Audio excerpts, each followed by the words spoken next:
introductions, and then we will give you a little bit of background around the Trusted Microcredentials, just to help frame our reference today. And then really we're going to dive into some great stories around equity and talk about how the framework can help support that. It is my great privilege to be joined by four phenomenal experts in microcredentialing and in equity. And I am going to let each of them introduce themselves. Before I start, let me just quickly introduce myself. I'm Rob Coyle. I am the program manager for digital credentials here at OneEd Tech. I have the privilege of co-leading the Trusted Microcredential Coalition with my colleague Kelly, who cannot join us today, but we're wishing her well. And I'm looking at some of our guests. We have quite a few friends here, and so thank you all for coming, and hopefully we can make some new friends as we go through our conversation today. So I'm going to start off by handing it over to our panelists to do some introductions. I'm just going to go right around the way I see you on my screen. So Colin, Rita, Heather Carl, and then Heather Lucky. So please introduce yourself, where you're from, what your role is, and how do you define equity in your sphere, your work? Sure. Thanks, Rob. I'm Colin Sullivan. I am the coordinator of digital credentialing at the University of Maryland, Baltimore County, he, him pronouns. So I support faculty and staff in the development of microcredentials across curricular and co-curricular experiences by making sure that we have learning outcomes, assessments, and then actually building out the microcredential. So Rob asked about equity and kind of what that means to me in my work. I think of kind of the balance or the difference between equality and equity. So I really like the metaphor that, equality is giving everyone the same pair of shoes, but equity is giving everyone the pair of shoes that fits them. So that's kind of the metaphor that I think about, especially in terms of digital credentialing. How are we giving the credential that's right for the individual right now, so that they can do something with it, either right now or sometime in the future for wherever that leads them. So I'll leave it there. Thanks, Colin. Okay, and hi everyone. I'm Rita Fennelly Atkinson, and I'm the Senior Director of Credentials at Digital Promise. I'm really happy to be here.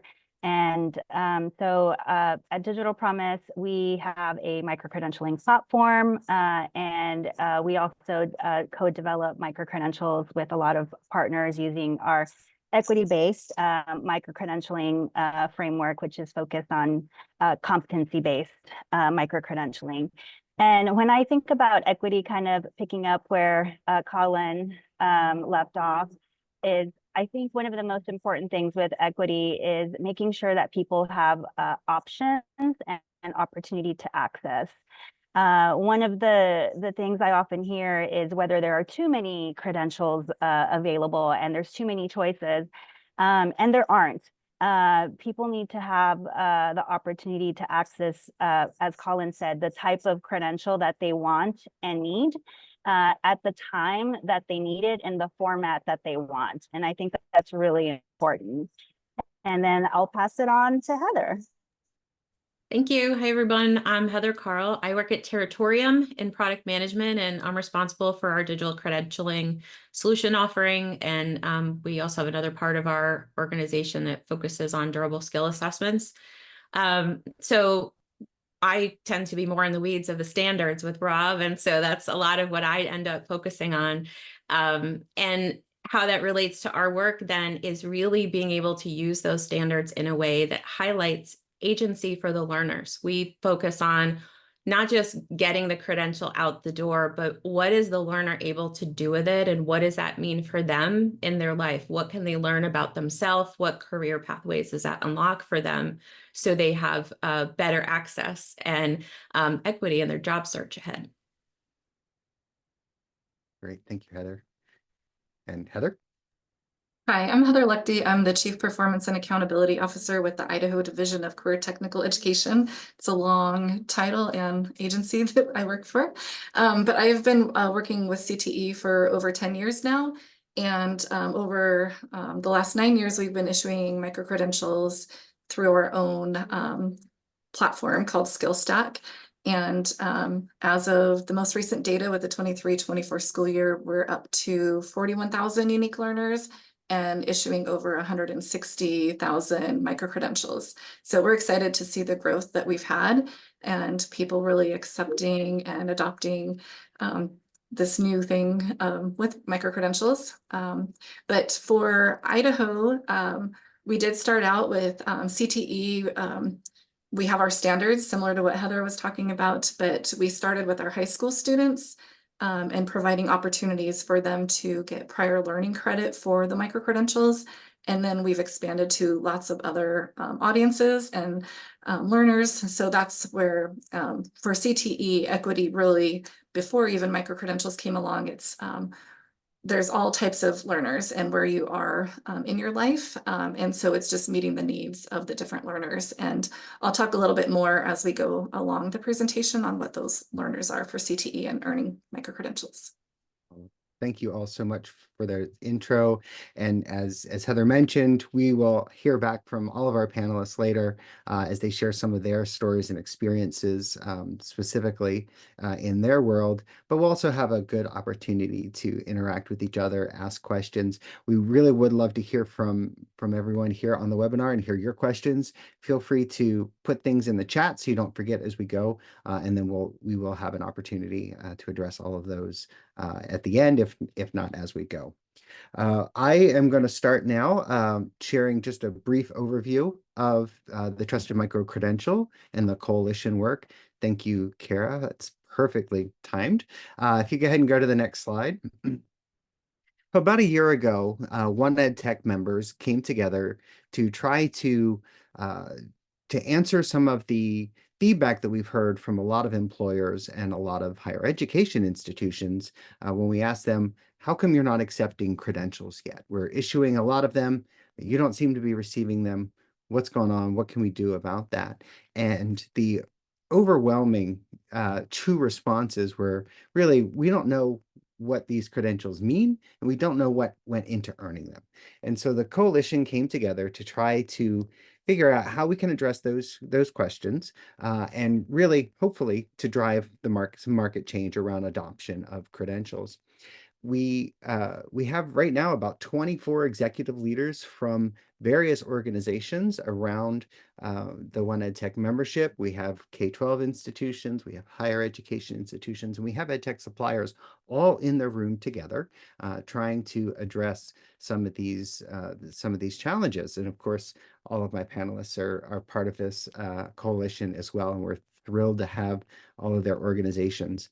And I believe some of you are also part of the coalition. So thank you for all those who came today. We have, a few main objectives. One of them is to empower the learners to own their credentials and to be able to store them, share them, and use them when and how they want. We also want to empower learners to be able to get meaningful data from their credentials so that they can use them in the way that they want, whether that's applying for a job or trying to get a promotion or transferring to a new education institution, whatever the use the learner wants. We want to make sure that there's enough information to help address those concerns that we've heard so that these credentials are actually useful and they're helpful out there. So can we go to the next slide, please? The group came together and we looked at all the different ways that we could look at credentials. And we did a survey of a lot of organizations that have various frameworks or including some who are on the panel with me today. We looked at their institutions and how they were bucketing out credentials. And we kind of came to three large buckets that we could synthesize everything into these three categories. One of them is the recognition badges, whether this is, recognizing an accomplishment that you did or that someone else, did, recognizing participation in an event. I mean, there's a lot of very important use cases around recognition, and we wanted to just acknowledge, hey, this is a thing and it's important, and we don't want to be dismissive of it. We also, to get to those particular opportunities, wanted to dive deeper into, well, what is it gonna, what are employers saying? What are education institutions saying? And we came up with two buckets, one around knowledge, your understanding of a particular area, the foundational knowledge that goes around that. Typically, these might be, could be a course, it could be a training, it could be a lot of different things, but there's going to be some sort of assessment at the end of it, right? Something to be able to demonstrate that you have, to some level, mastered this level of knowledge. And then there's application. Can you take that knowledge and apply it in a specific setting? Maybe that's a workplace setting, maybe it's to a particular academic field of study, whatever the case might be, but it's the idea of being able to apply it and demonstrate that application in some meaningful way. Next slide, please. Kind of touched on this briefly, right? The idea that these microcredentials can represent a lot of different things. And we wanted to make sure that as we built our framework, we could clearly identify what those things are and what went into them.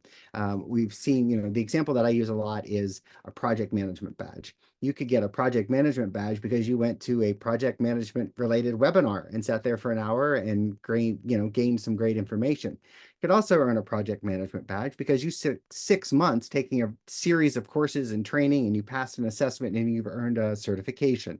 So how can you differentiate between the two of those?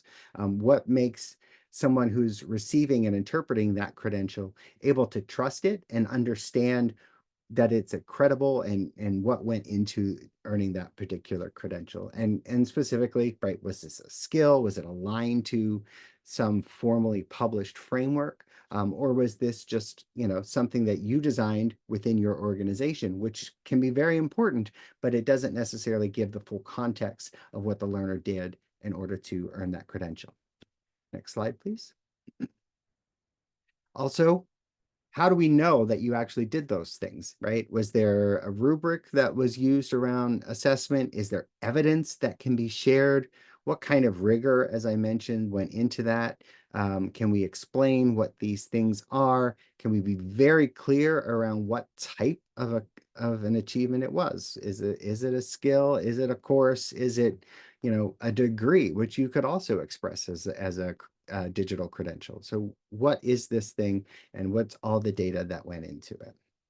Next slide, please.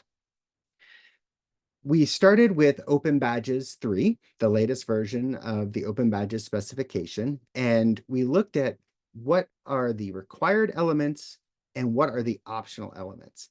And from those optional elements, are there items that it makes sense to require to help people understand that this is a trusted microcredential and that it has certain data elements to bring that context and clarity to the credential?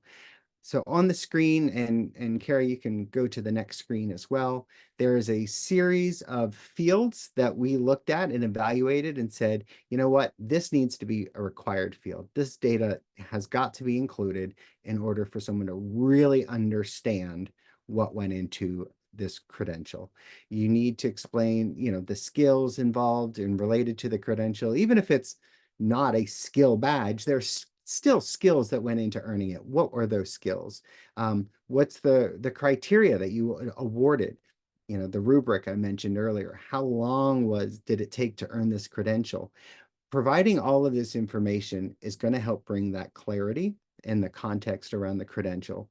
There were some elements that we said, you know what, this is really important and we really think it needs to be included, but there might be some really good reasons why you don't want to include. So for example, we spent a lot of time talking about the evidence field.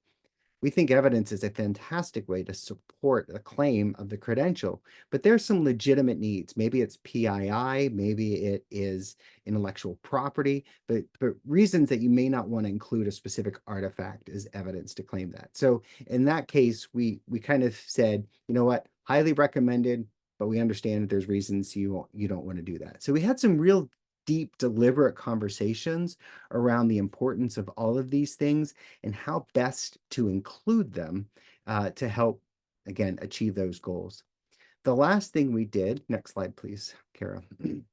We created a commitment. Each of the each of the members of the coalition signed on this open letter, if you will, that says, we agree that we're going to implement Open Badges 3, the latest version of the specification, which offers additional enhancements in security above previous versions of Open Badge. We agree that we're going to adhere to this metadata framework that we established, that we want to build a network of organizations that are supporting this. So we want to actively implement it or require our partners to implement it, especially for education institutions. And we want to publicly get out there and engage with our stakeholders and help them understand the importance of bringing that clarity and quality to the data of the credentials. And so we established this open letter. Anyone is more than welcome to sign this. You do not need to be a OneEd Tech member to commit to these ideas and principles. And so there's a link and a QR code on the screen there if you would like to go in and read the commitment, and you're certainly welcome to add your signature to that. And you can see those who have already signed on that. So that is a brief overview there. I'm seeing a couple of questions come in. How can you get involved with the coalition? If you're a OneEd Tech member and you want to learn to get involved, you can reach out to myself or to Kara, and we can get you directed in how to join. Can orgs develop and host microcredentials? Are there trusted entities like?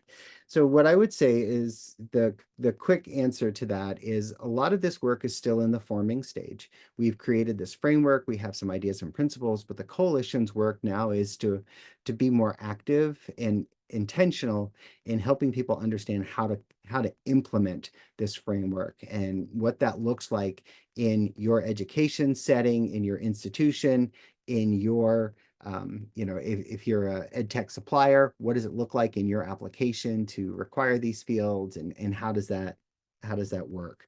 So we are at the point where we are still connecting a lot of the dots and rolling that out, but we also recognize that there's a lot of use cases and there's a lot of opportunity in providing some of this information along with the credentials. And that's where this panel comes in, as we talk about one of the big benefits of making sure that there's clarity and quality of data in the credentials is that it can support equity. And so with that, I'm actually going to ask Kara to stop sharing. Thank you very much.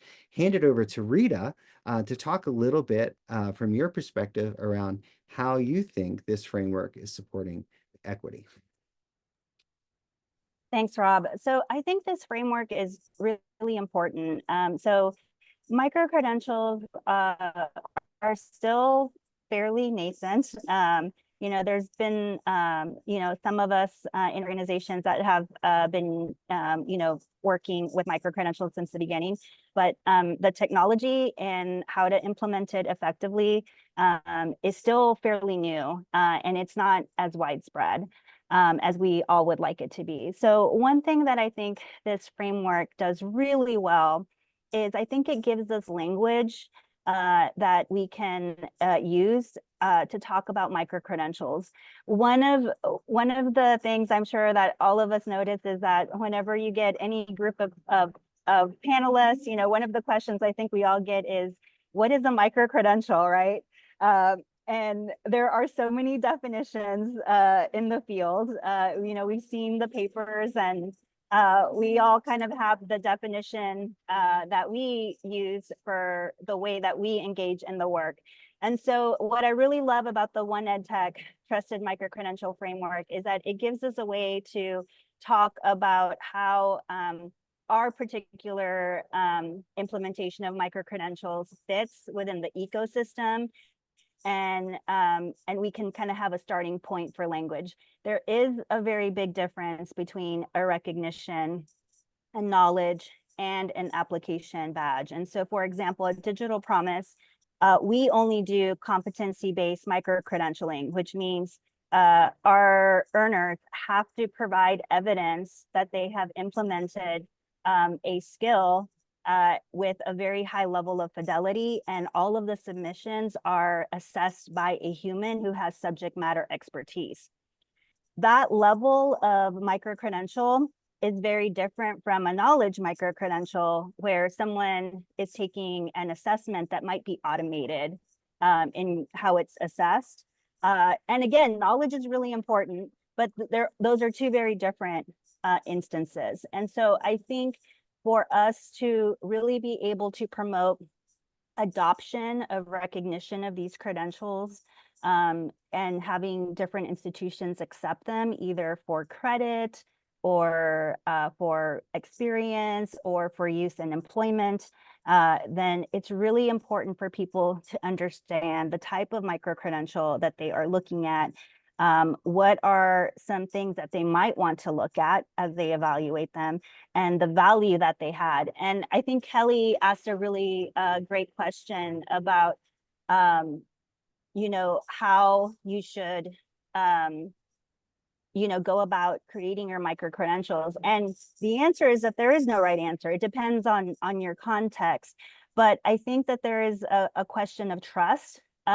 We want learners to earn high quality microcredentials that they can use that are going to help them achieve their academic goals or their employment goals in their life. And if a microcredential isn't supporting them in doing that, then is it an equitable option for them? One of the things that we see most frequently is that while there might be a lot of opportunities in the education or employment system, they're not always accessible or usable by all learners. And so I think this framework gives us a launching pad for how we talk about microcredentials and how we gain consensus and how we educate people, because that's another piece of this puzzle. Is there's a lot of education that still needs to happen for learners, for institutions, for people who are implementing. And I think this is gonna help us think about how we are doing the work, how we can improve it, and what are the gaps that still exist that we need to work on as a community. And so I think it's going to be a very powerful way for us to engage in the work moving forward. Thank you, Rita. That is wonderful. I'm seeing some of the other comments come in the chat, so I'm going to kind of do my best to address those quickly. And if I miss something, please let me know. In terms for vetting and certifying, Rita talked a little bit about that. If you're talking about vetting and certifying of what would make something a trusted micro-credential specifically, we're working through what that process would look like. But we believe in, at a high level, what it's going to entail is that for suppliers, for ed tech vendors, right, are you enabling all of those fields in your system? Can you allow people issuing credentials to include that data? Some systems have various fields available, others don't. If we want a system that's certified as having the ability to issue those trusted microcredentials, we need to have those fields included. For education institutions or any issuing institution, organization, I should say, are you actually including the data, right? Because technically you could adhere to open badges, you could create an open badge, but not necessarily include the trusted microcredential required data. So are you actually including that data?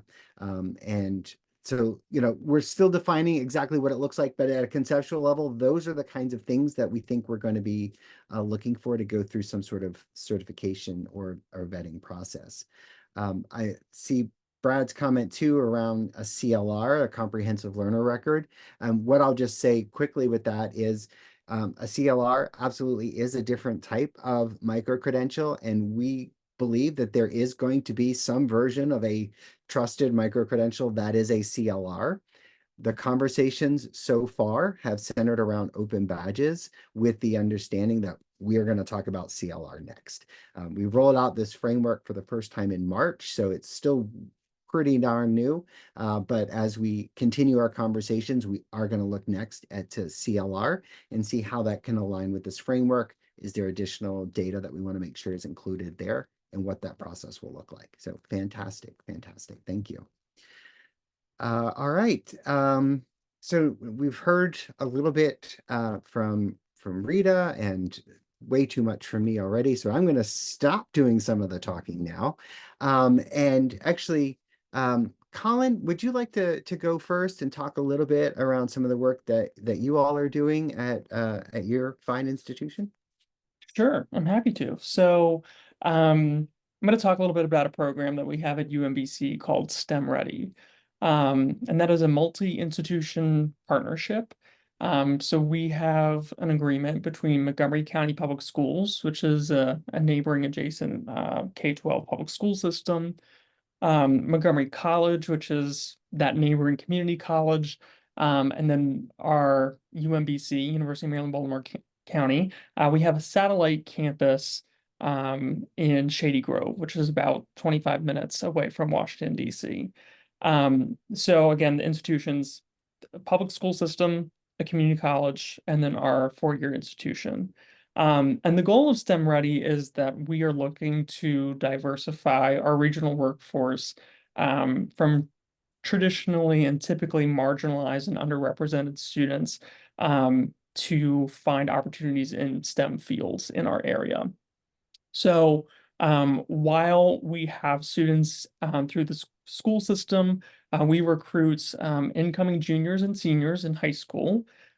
We have co-curricular activities that we offer after school for them. Transportation is provided to our Shady Grove campus, building STEM competencies.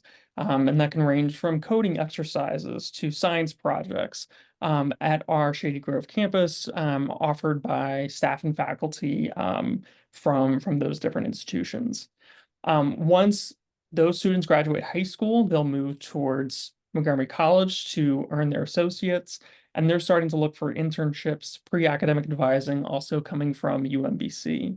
And then lastly, we have identified 4 majors at our Shady Grove campus that are building towards this pathway from high school through community college to four-year institution, our 4 STEM degrees that we have at our Shady Grove campus.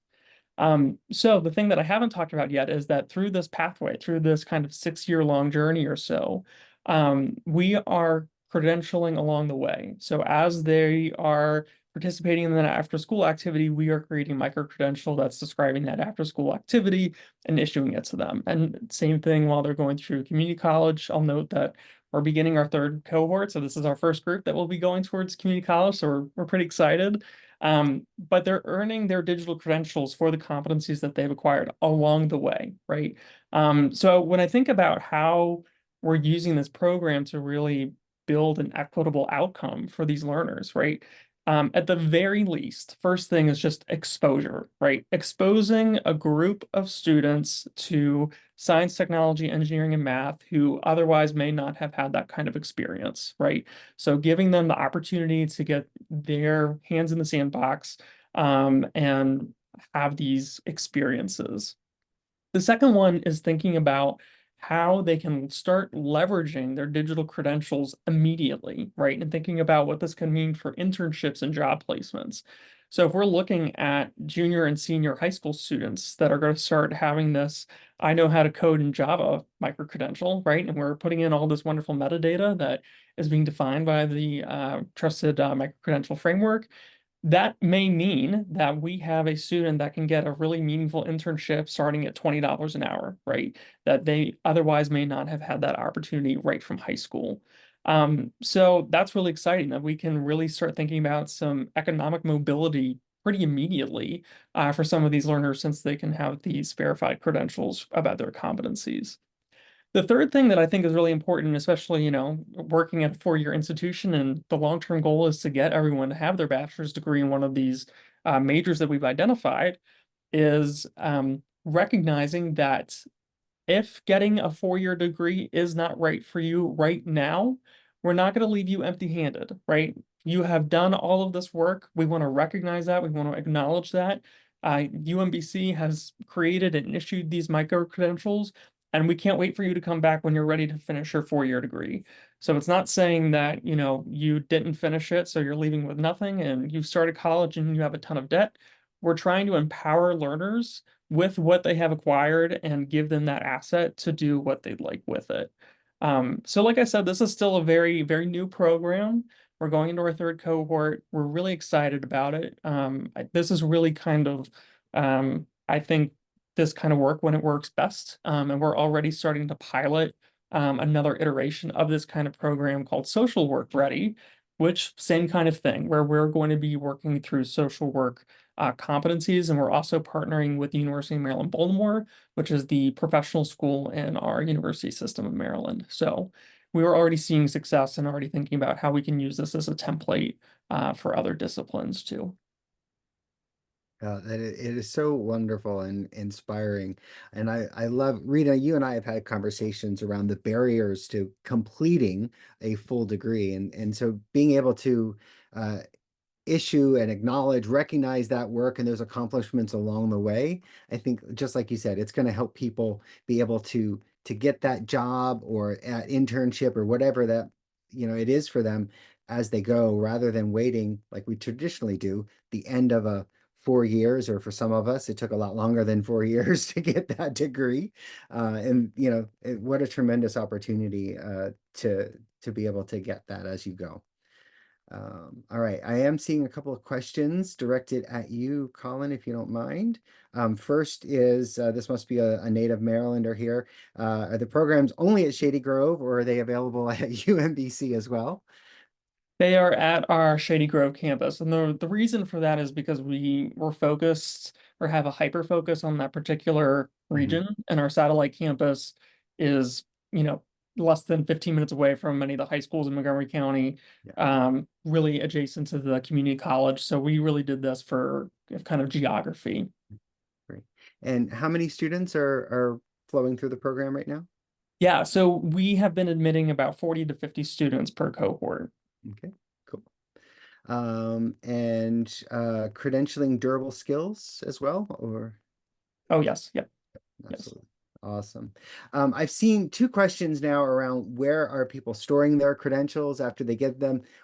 That's a whole other webinar series, I think, that we could do around wallets and backpacks and passports and all the names there. But I guess for UMBC in particular there, Colin, are you enabling students to have access to their credentials after they leave? How are you handling that? Yeah, so you're so right. This is totally a whole separate webinar that I feel like we could do and start like having a lot of excellent questions. Yes. So what I'll say, we do a couple of things that I'm really excited about. One, we give these Montgomery County students, they're not enrolled at UMBC in any meaningful way other than being a part of the STEM Ready program. We have given what we call UMBC sponsored accounts. So that means that they have a UMBC email address, even if they don't do anything with it. And there's some like relationship building and some how we can get people to think about this pathway in a more meaningful and substantive way. So that's one thing that we've done is create those kind of ad hoc UMBC accounts. The other thing that we have done is actually built into STEM Ready. We've talked about digital credentials, we've talked about LinkedIn, and we've talked about creating a professional email. So that's actually by design in the program. So we actually have that workshop and we issue some of the credentials to those personal email accounts just so to make sure they always have access to those credentials. Great. Thank you so much. All right. And yeah, we can talk more about wallets some other time and how to store those. I'll just briefly say, right, one of the reasons that the coalition adopted Open Badges 3 as the base is because that is designed specifically to make sure that credentials are portable and shareable. All right. Heather Lucky, you have an inspiring story, and I hope that you can share some of that. And I know you have a brief video that Kara has queued up. I don't know if you want to start there or if you want to give us a lead in. I'll just do a quick overview of other areas using our microcredentialing. But yeah, as Colin and each one of us individually could talk for hours on microcredentials and just what we're doing alone. But we'll try to make this concise for each of us, I guess. But yeah, we did start our badging process with our CTE high school programs. It's a natural fit because we have standards and a program assessment at the end. So students might be taking a series of courses and then ending their capstone course, and they're getting prior learning credit at the high school to college side. We did have some early adopters. They loved it. Some hated it, thought it would go away. But now a lot of the teachers, we get calls. They're really excited to be more engaged in the process with those micro-credentials, and they want more. So we are excited about that growth, but also very scared because we're really a party of 2 for the state, 2.5 if you count me. But my team, they're really helpful in creating quality micro-credentials. So then it expanded a little bit more to other entities. Post-secondary, Boise State is not a CTE program or part of CTE because they're a 4-year institution, but we learned that they wanted to do their own micro-credentials. And so early on, we worked with them to say, let's have a statewide micro-credentialing platform. You can start using our system as well. But they wanted to do professional development for their employees. We also have some non-credit workforce training programs that are badging from those non-credit bearing programs. And when they complete the programs, they're being issued 8 credits or a basic technical certificate. So it's stacking towards those degrees and certificates. Another thing just to add on the post-secondary side is a lot of them didn't want to do it other than that professional development at first because they wanted board policy to kind of drive those efforts. So we do have, as Rita shared, we have definitions are important. Since 2019 and revamped recently in 2022, we have a statewide definition for microcredentials and what those mean to learners. And stacked microcredentials can lead to prior learning credit. So that's very exciting. Now post-secondary is really excited to also get going on microcredentials now that the policy work has happened. They almost needed that before they could dive into that work on their own. And then as we talked about equity from the beginning, this is where we have other areas that are being awarded microcredentials here in Idaho. Juvenile corrections, that's youth career exploration. So maybe they're there temporarily, but then they go back into their high school. They can demonstrate that they have some skills through those microcredentials. We also have a Wisdom Gap. Wisdom Ranch is a gap year program following high school that they do for 1 year, and they are earning skills and microcredentials there. We also are doing at the high school side math transitions with our State Department of Education. And then I'll just go into the video because we want others to talk. But I just have a quick 2-minute video on how we're using it in the adult correctional facilities. And I'll add some links in the chat too that you can kind of explore what Idaho is doing, but also more specifically towards the video is the Department of Correction and how they're awarded the microcredentials. Thanks, Kara.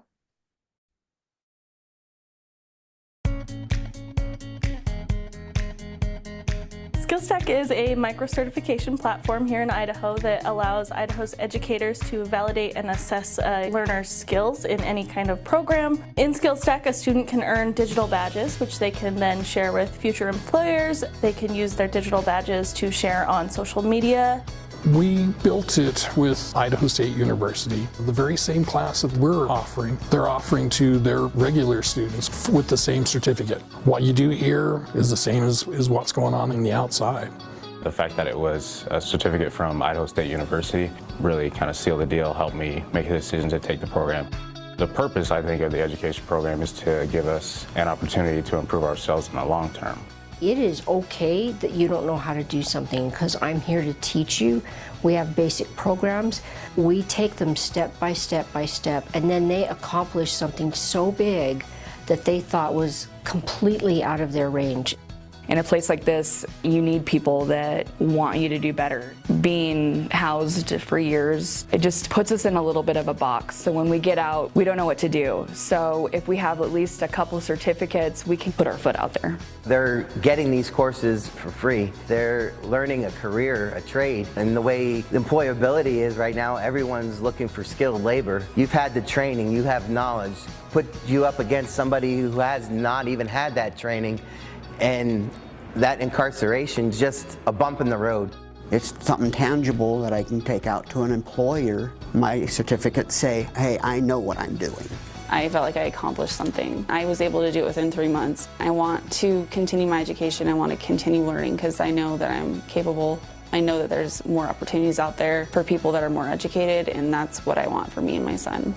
It gives the individual the confidence that they've earned something they can use on the outside. It gives them that reassurance, the time and effort they put into that credential, that it was worth it, and they were able now to provide for themselves and their families. I've never really finished many things. It's something that's a huge accomplishment, and it's something that I strive for, and I know that I'm going to be successful in a lot of things.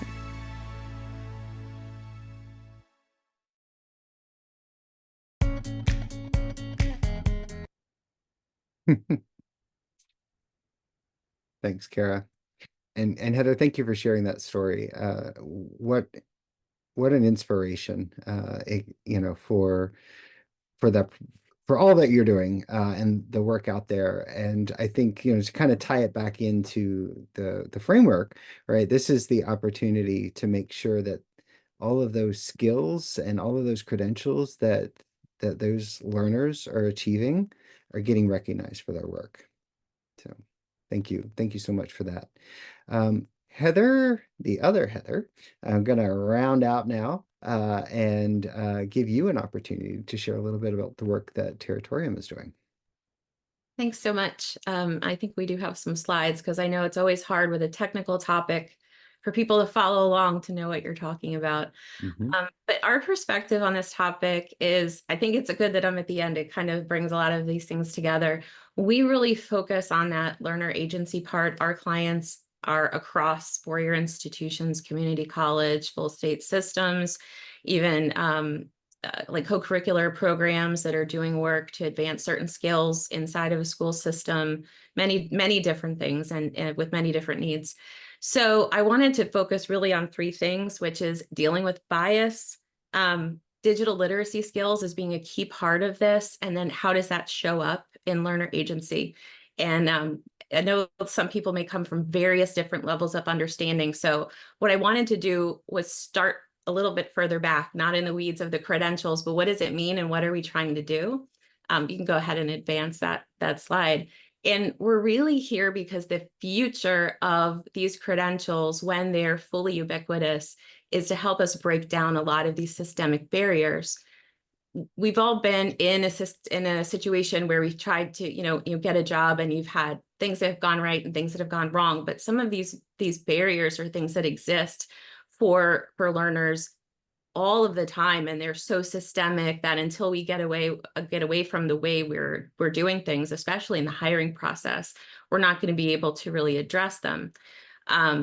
Durable skills are something that are usually, unless you have a formal assessment, very difficult to quantify.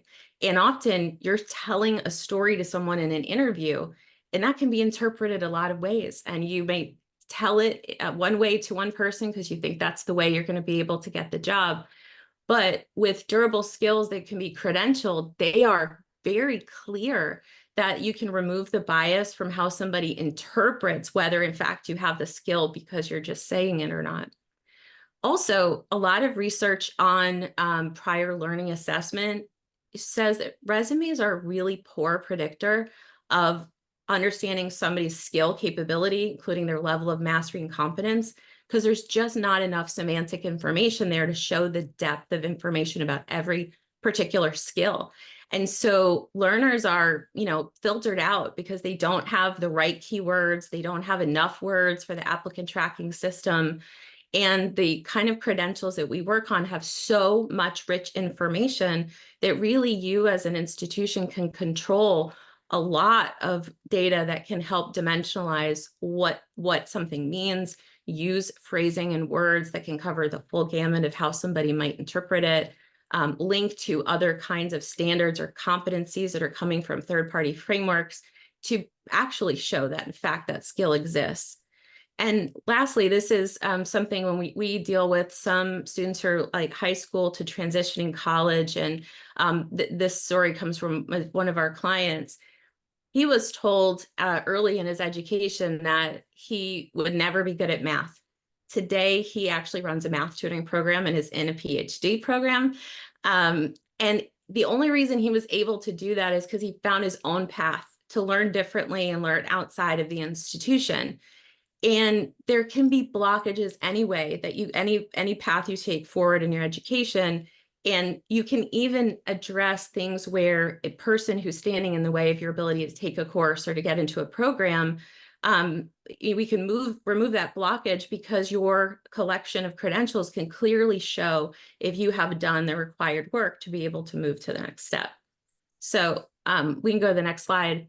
I know there's been some questions about where do the credentials go and what do they do? So the bigger context of these credentials is the verified credentials technology, which is a much larger technology that goes across the internet. And you're probably using some of it, you don't know it. Things like payments in your wallet or boarding passes or mobile movie tickets. There are states who are moving to EDMV programs to digitize your licenses, and federal government's working on that for visas. All of those verified credentials are also open badges are also verified credentials. So the universe that your students are stepping into is going to have technology everywhere. And these kinds of credentials will sit likely in mobile applications like this. They can mostly usually be accessed on a web browser as well. But that presents something for us to consider in terms of access to technology. Do the learners that we're giving these credentials to have a way to use them, to store them, to access and share them? Do they even have internet access where they are? And if they don't, what does that mean? And how do we deal with that? But regardless, the future is moving to this. So what's important is that we help every institution be able to, as quickly as possible, start to build up a learner's history of credentials so they don't lose the opportunity from now until when employers are all requiring and accepting these, to have a collection of credentials that show their skills. Because every minute that you don't give a learner another credential, that moment's gone forever. We can't, get that moment in time when they perform that project, they gave that presentation, and be able to capture and store that the same way we can by credentialing in the instant. So we can go to the next slide. Because I worked with standards with Rob, I wanted to spend a little bit of time on the technology. And a lot of times people get confused, they struggle to get started because it's a little in the weeds, and they don't understand how we can apply the frameworks that we've been talking about to unearth all of this agency for the learners and the skills that can be embedded in there. The first thing that's important to just sort is what is an open badge versus a CLR, or a comprehensive learner record. Really, their structure is the same. It's the same information, but traditionally you would use an open badge for one singular achievement that you have to communicate. Doesn't mean that's only a degree or it's only a micro-credential. It's one thing. It contains information on one thing. And a CLR is usually many things because its format collects many things together. That could be a transcript, but it also could be a form if you're communicating a micro-credential, that's your final item that's awarded, but within it, you have many open badges of courses or competencies that have been learned along the way. So you should sort what format you want to use, because that's important for you to select the technology you'll use to issue. And next is really, Rob mentioned this, achievement types. It's my favorite part of open badge and CLRs, because, people view badges sometimes as just badges, right? What does that mean? That's it. There's a branding thing that I think we all have to get over with these credentials. And you can not think of them just as badges, but they are full credentials. You have the ability to mirror every degree program you have, or an official micro-credential program if that's in your catalog that way. But there's dozens of other kinds of achievements that you can credential along the way for your learners, whether they're in primary school, high school, post-secondary, wherever they are. They can be as simple as an achievement, a badge, an award, all the way through things you might see in a course like assignments. You can do co-curricular and campus life activities like being in a co-curricular program, being a member of an organization, performing community service. There's so many different ways that you can communicate and dimensionalize how the skill was learned, when and where. that helps not just you do that for the learner, but the person who's going to verify it, like an employer or a future institution they'll enroll at, understand the context and the value of that credential versus something else. In addition, like we've had badges, you know, they were first created in 2011, right? We've had them for a while. I appreciate the title today about not your parents' micro-credential. We're at the next generation, right? And there's a lot of additional rich metadata. And what do I mean by I say that?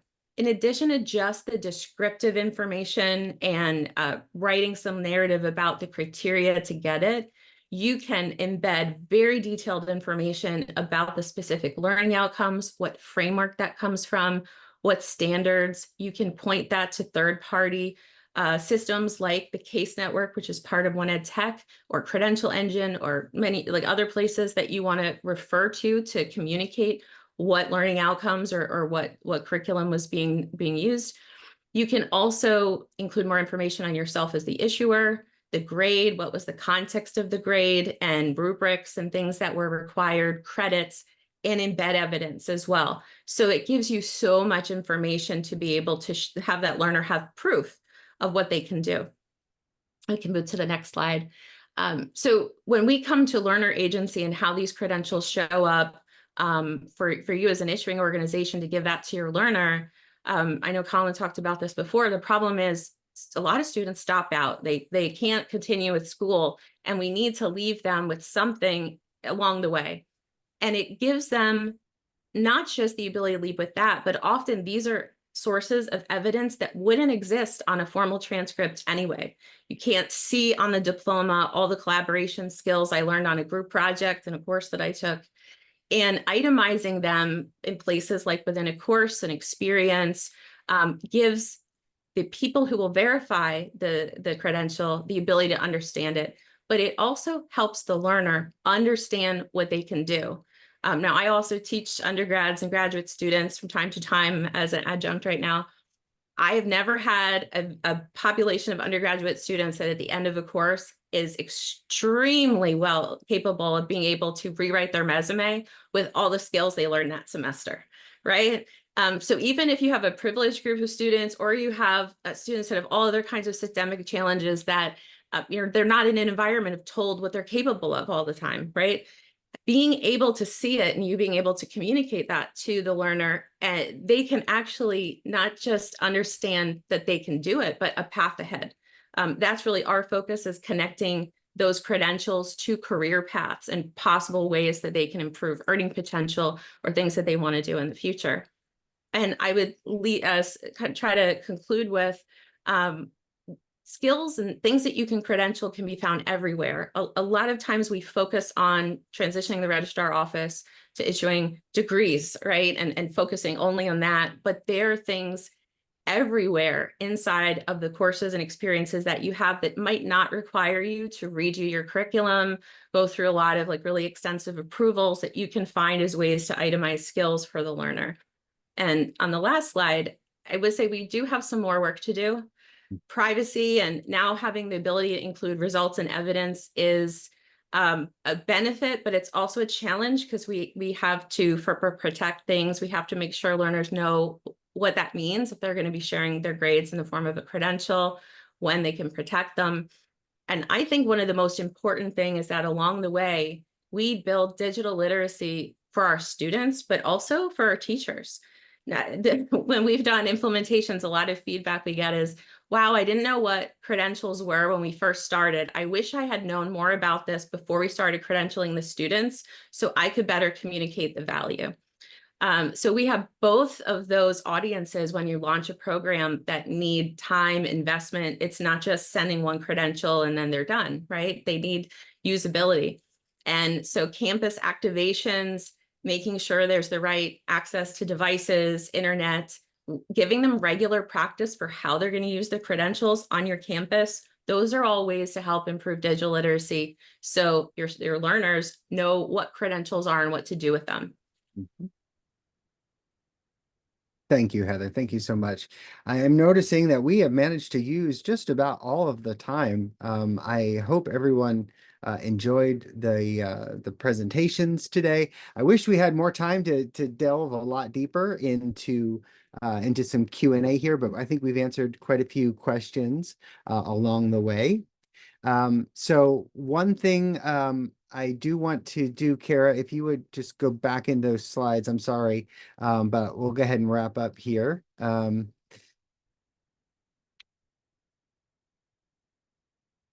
Okay, so the couple things that you can do right away.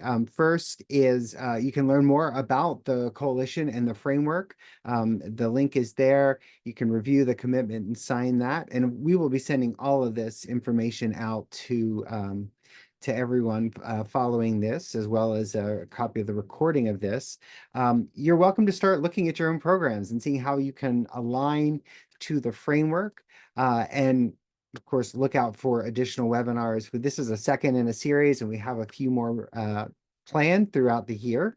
And then lastly, Kara, if you go to the next slide, the big opportunity for all of us to continue this conversation will be at our Digital Credentials Summit in Phoenix, Arizona next year. Note it's in March, so it shouldn't be too hot yet. But we're really excited for that opportunity. It will definitely give us, give us more space to be able to talk and deeply engage in many of these topics. I did also see a note come through in the chat around wanting more information around open badges specifically, and I'll make sure that we share out some links around open badges as we go through or as we send out this other material. But thank you all for spending an hour with us. Really appreciative to each of our panelists who continue to humor me by coming on and sharing parts of their amazing story. And it's such great work that you all are doing. And on behalf of the larger community and certainly on the One EdTech community, thank you for your participation and all of your work in helping learners of all types improve their work. So thank you for that, and have a wonderful day. Stay cool, everyone.